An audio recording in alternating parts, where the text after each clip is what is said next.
Hey there, Busy Bee here. Recently, we got a remake, remaster? Whatever, a new version of the original Plants vs. Zombie game, adding a ton of modes to go through, and I figured, hey, why not see how much of the game is possible with only consumables?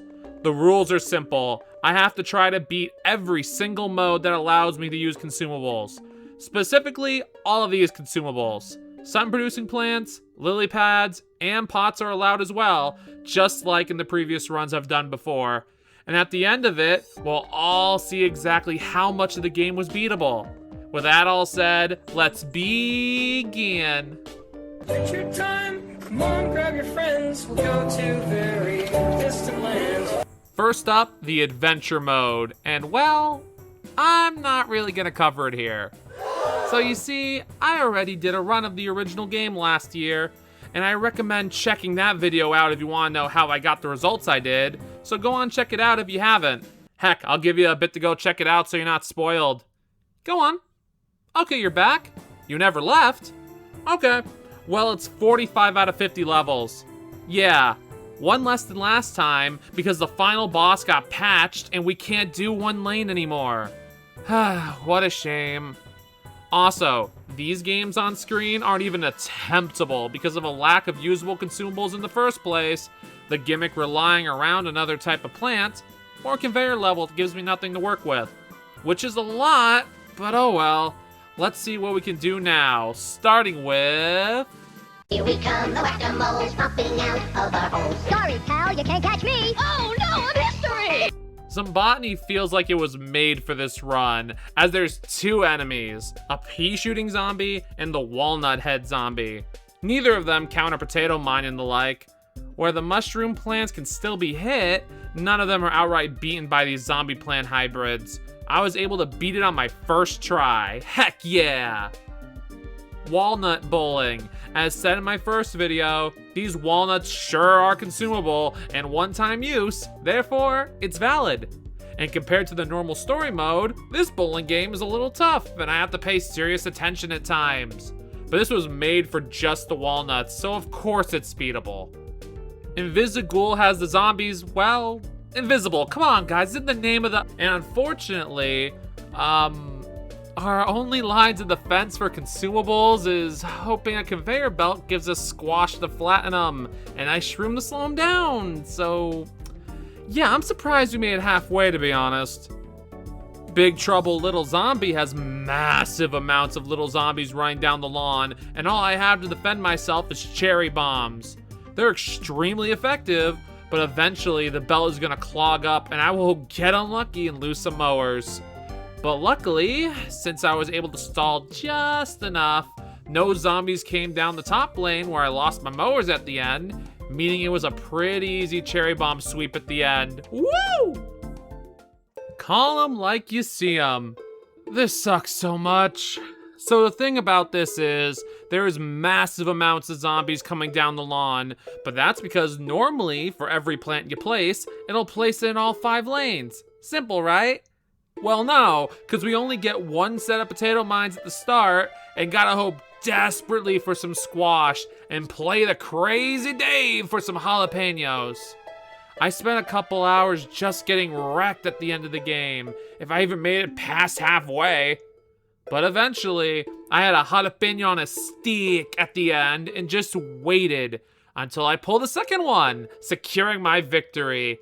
That was horrible. And I think there's gonna be worse than this. Bobsled Bonanza is just, sheesh. Nowhere near as hard as the last game, but I learned really quickly to maximize my sun economy, cause there's so many bobsled zombies coming down the ice, I just can't get rid of them fast enough. Cause there's so much ice I can't delete because I don't have enough jalapenos. I was able to beat this first try, shockingly, but had to sacrifice some mowers just to win. Zombie Nibble, Zombie Quick is way too fast for me to handle. Zombies spawn extremely quickly, giving me very little time to build up a defense, and the entire time I feel like I'm on the back foot, trying desperately to beat it. I feel like maybe a super experienced player could beat this one, but not me. I don't have a shot. This is the best I could do after a couple hours. But hey, any PvZ veterans watching out there? Try this. Let me know if you're able to do it. I want to see it. Whack-a-Zombie is one of those missions that in the original Plants vs. Zombies on mobile, I said it was valid because in the shop, there's a consumable of it. But in this version, there isn't. So that argument's kind of thrown out the window. So what do I say about it now?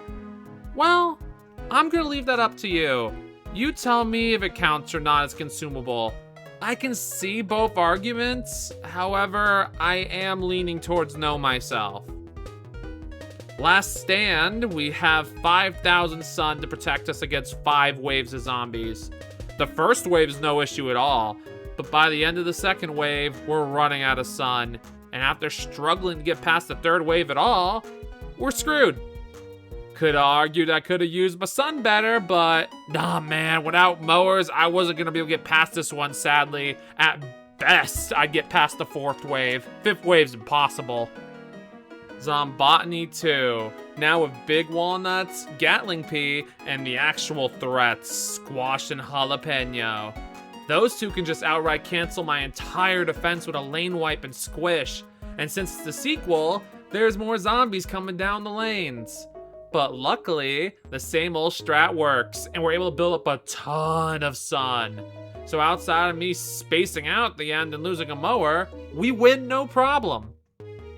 It's Walnut Bowling 2, alright. Pogo Party. This level feels possible, but for some reason I just can't. Once we get past wave 1, they start bringing 2 pogo zombies at a time down the lanes, and that gets overwhelming shockingly fast. So, I'm gonna bring out something I consider controversial.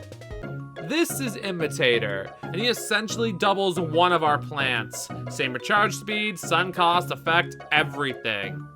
Now, I wasn't sure if I wanted to use it at all, and so far nothing has really pushed me towards the route of mandatory to win. But this is where I break the glass and bring it out and, well, it doesn't trivialize the level, but it 100% gives me a fighting chance. Heck yeah! Actually, let me try the zombie quick level real quick. Huh, better, but still heck no. It gets way too chaotic for me to even have a chance. Oh well, that's all the attemptable mini games. Overall, I think we did a good job.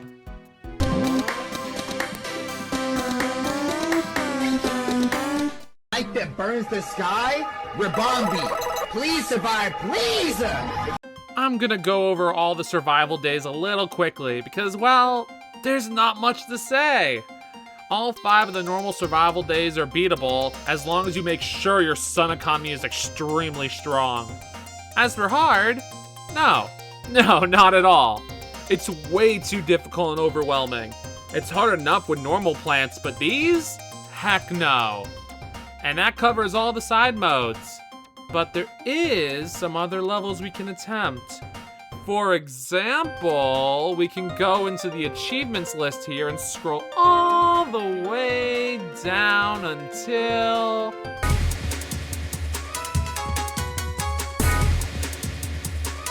The Great Wall of China combines rooftop levels with standard levels. You gotta put your plants in pots to be able to defend yourself, but it's pretty easy to win. They're just reskinned versions of the normal zombies, which makes it really fine. But that's not all. The final challenges we have are in the adventure mode section. Let's see what we can beat there. Icarus bounds round!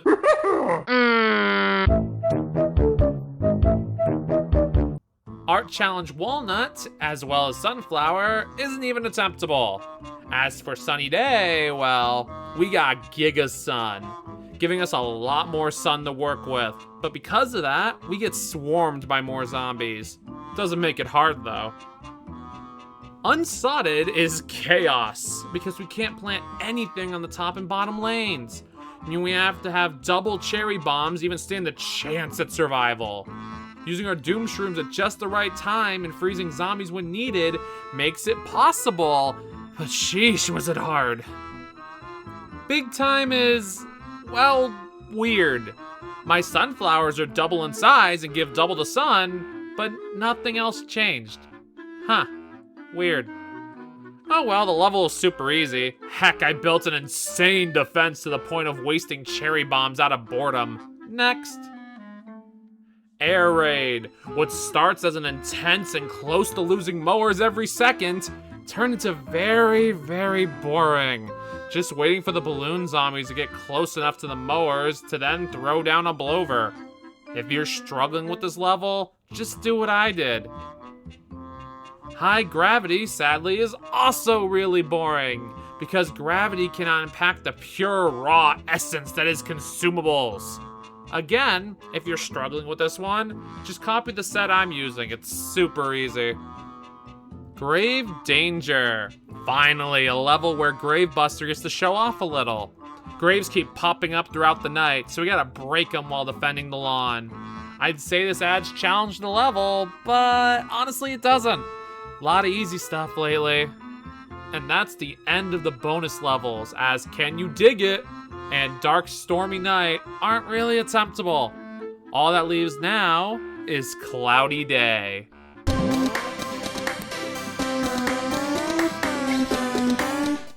Guys, I'm so trapped. I have no umbrella. Cloudy Day levels have a really cool gimmick, where the sun will be covered by, well, clouds, and the sun-producing plants will fall asleep. As well as sometimes getting mini suns, it adds a whole new level of strategy and need for reserving the sun economy. The one benefit to this, however, is plants' recharge speed is doubled, and sun cost is halved when the clouds roll in, making it kind of balance out. The first level of this is no real issue, and Cloudy 2 definitely makes it a little harder, but I understand how that gimmick works now, so in counter to that, I'm able to build up a lot more sun, making it less of an issue.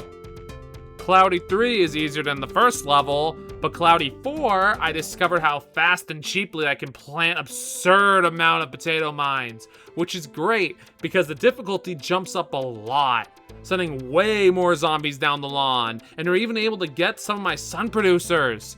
I'm able to win in the end, but if that's not a sign of what's to come, I don't know what else is.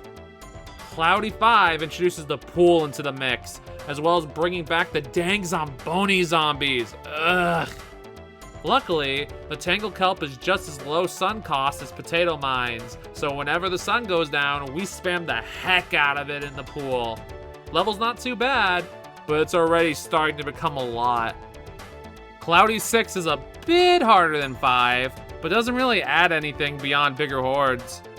Cloudy 7 adds Dolphin Riders, which honestly doesn't change much beyond to validate the heavy pool defense, as well as Day 8.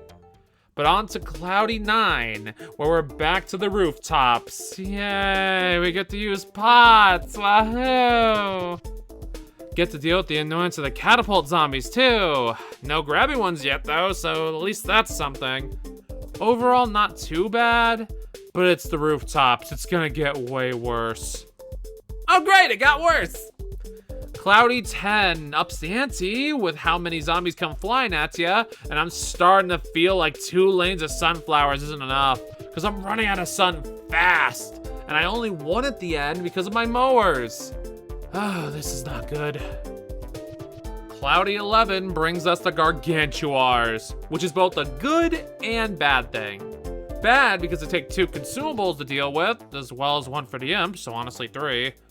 But good because the game tends to take it easy on us, thinking it'll take a lot of resources to take out. So in reality, this is the easiest day since the normal day levels. And finally, Cloudy 12. Honestly, just as easy. Yeah, shockingly disappointing for a final level, but alas, it's finally over.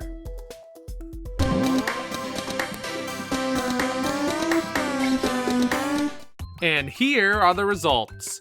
For Adventure Mode, we're able to beat 45 out of 50 story levels, 6 out of 10 bonus levels, and 12 out of 12 Cloudy Day levels. We're not able to beat a single puzzle level, but hey, that's not surprising. We don't even get a chance to try them. We're able to beat 10 out of 20 minigame levels, as 9 of them weren't even attemptable, and one was just so fast. For survival, we're able to beat 5 out of 10, since the waves get way too hard.